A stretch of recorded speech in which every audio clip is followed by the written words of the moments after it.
Hello हे guys नमस्कार.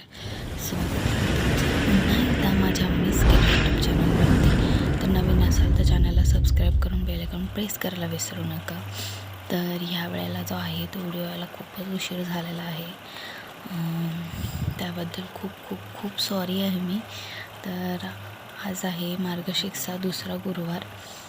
तर गुरुवार करताना आज झालं माझ्यासोबत काहीतरी असं की जे मी एक्सेप्टसुद्धा नव्हतं केलं, असं काहीतरी माझ्यासोबत घडलं. तर तुम्ही पुढे बघा, व्हिडिओमध्ये कंटिन्यू करा, तुम्हाला कळेलच की माझ्यासोबत नक्की काय घडलं. आणि मी ती गोष्ट घडल्याच्यानंतर खूप जास्त डिस्टर्ब झाले, एकदम माझं मन खूप उदास झालं.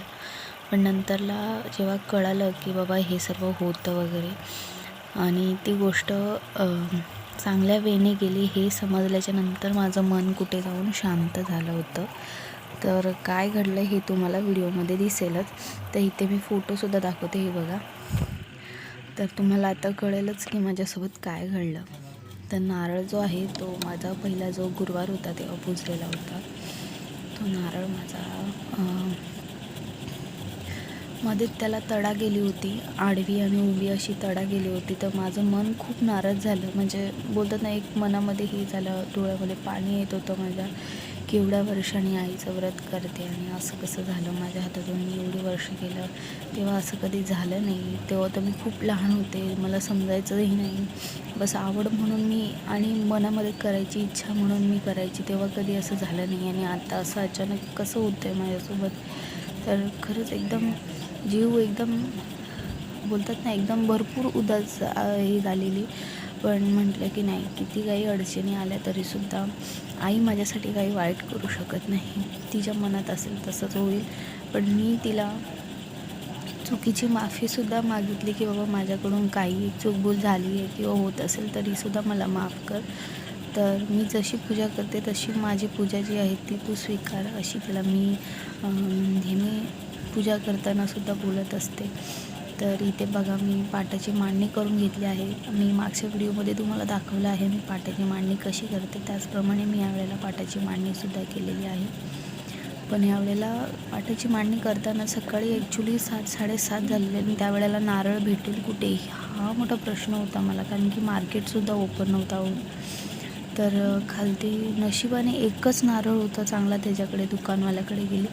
तर मी म्हटलं हे सुद्धा एक म्हणतात ना, पॉझिटिव्ह वेने गेलं की बाबा मला भेटला नारळ. तर मी इथे माझं दुसरा नारळ आणला, त्यालासुद्धा हळदी कुंकू व्हायला तांदूळ वगैरे लावलं.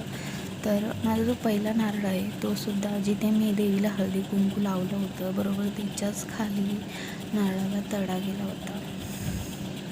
तर ह्या वेळेला जे आहे ते मी माझ्या इथे मच्छी मार्केटमधूनच, जवळच मार्केट आहे ते, तिथून आणले होते पानं वगैरे, फळं वगैरे. त्यावेळेला मला फुलं जी आहेत तेवढी काही फ्रेश भेटली नाही.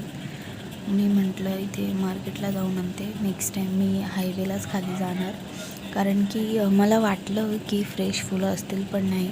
तुम्हाला मागून आवाज येत असेल कारण की आज आहे सॅटरडे आणि ह्यांच्या चालल्या आहेत गप्पा बाहेर हॉलमध्ये बसून. तर मी व्यवस्थित अशी मांडणी वगैरे केली. त्याच्यानंतर माझी सर्व जी पूजा असते ती करायला घेतली. तर हे बघा, नारळ जो आहे तो खूप छोटा होता. ॲक्च्युली मी ठेवताच क्षणी पाणी थोडंसं वर येत होतं, पण मी म्हटलं ठीक आहे.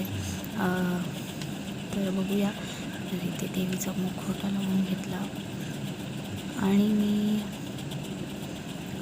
एवढंच म्हणेन की तुम्हाला काय वाटतं की असं झालं त्याच्यानंतर तुमचंसुद्धा मन दुखवतं का? आणि तुम्हाला या गोष्टीबद्दल माहिती आहे का की बाबा हे नारळाला तडा वगैरे जाणं त्याचं रिझन काय असतं? तर रिझन काय असतं हे तुम्हाला मी नंतर समजावेन. कारण की मला नंतर माझ्या मम्मीने आणि मी यूट्यूबलासुद्धा बघितलं, पण माझ्या मम्मीने जेव्हा मला स्वतः सांगितलं की नाही हे चांगलं असतं करून नारळाला तडा जाणं, तेव्हा माझं मन शांत झालं कुठे जाऊन. आणि तेव्हा मी खूप खूप खूप खुश झाले. अगदी माझा आनंद बोलतात ना, तो गगनात मावत नव्हता. कारण की खूपच भारी वाटलं. मम्मी जेव्हा बोलली की जेव्हा नारळाला तडा जातो तेव्हा आपल्या घरामध्ये जी निगेटिव्हिटी असते किंवा आपल्या कुटुंबावरती कोणी काही केलेलं असतं तर ते सर्व नारळावरती येतं आणि तुटतं ते. तर मी खूप खुश झाले, कारण की घरामध्ये तसेही खूप वादविवाद वगैरे परत आजारपण वगैरे येत राहतं. तर त्याच्यामुळे मी म्हटलं की आईच्या कृपेने जर ही कृपा झालीच आहे आमच्यावरती तर खूप खूप आभार आम्ही आईचे. कसं काही मी व्यक्त करू मला समजत नव्हतं. नंतर मी खूप खुश झाले, तेव्हासुद्धा माझ्या डोळ्यात खूप पाणी आलं. तर मी सकाळची पूजा करताना जेवढी ही होती, त्याच्यानंतर संध्याकाळी जेव्हा मी पूजा केली तेव्हासुद्धा मी आईला खूप आभार मानले. अशीच तुझा आशीर्वाद राहू देत. आणि मी जी गोष्ट आईकडे मागितली आहे ती गोष्ट मला आई देते आहे. मला ही गोष्ट बघून मला खूपच मन जे आहे ते तृप्त झालं माझं. कारण की अगदी मन भरून आलं यावेळेला पूजा करताना. असं म्हणतात की कधी रडू नये, पण मला रडूच येत होतं की मी कुठे चुकले की काय वगैरे. पण नाही, असं काही नव्हतं. आई आहे ती समजून घेणारच आणि तिने खूप चांगलं समजून घेतलं मला. कारण की मी तयार करताना तिला अगदी साधे शृंगार करताना म्हणा किंवा तिला घरात बसवताना मला अगदी खूप उत्सुकता वाटते आणि खूप एक लेक जशी तिच्या मम्मीला तयार करते तशीच मी माझ्या आईला तयार करत राहते. आता तुम्ही म्हणाल हे असं करतात ते तसं करतात, काही लोक म्हणतात हे आधी करतात ते नंतर करतात, पण एक लेक तिच्या आईला बोलतात ना तयार करते, तिची पूजा करते किंवा तिची आराधना करते, त्याच्यामध्ये तिच्याकडनं काही चूकभूल झाली तरी ती आई आहे, क्षमा करून घेणार ती. आणि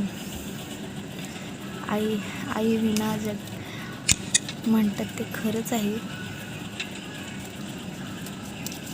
तर इथे बघा, इथे मी हे जे आहे ते मंत्र आणलेलं आहे महालक्ष्मीचं, कारण की आमच्या घरी नव्हतं तर म्हणून मी आणले. कारण की लक्ष्मीपूजनला धनलक्ष्मीपूजनला नेहमी जे आहे ते फोटो आणतो आम्ही, तर म्हणून मी हे जे आहे ते यंत्र आणलेलं आहे. त्याचीसुद्धा मी व्यवस्थित पूजा करून घेतली. तर प्लॅस्टिक होतं त्याच्यावरती पुसण्यासाठी, बट मला ते काही हे वाटलं नाही म्हणून मी ते काढून टाकलं आणि त्याची पूजा केली. तर मी फळांना देखील हळदी कुंकू लावून पुष्प वगैरे वाहते ते मग फळांनासुद्धा मग फुलाने डेकोरेशन करून नंतर सर्व साफसफाई करून मग नंतर मी बसते माझी पूर्णपणे पोथी वाचायला. तर मला ही जे ग्रंथ आहे ते वाचायला, मला पोथी वाचायला खूप आवडतं. तर मी ही पोथीसुद्धा खूप मनाने वाचत असते आणि मला खूप जास्त आवडतं. तर तुम्हीसुद्धा सांगा तुमचा गुरुवार जो आहे कसा गेला.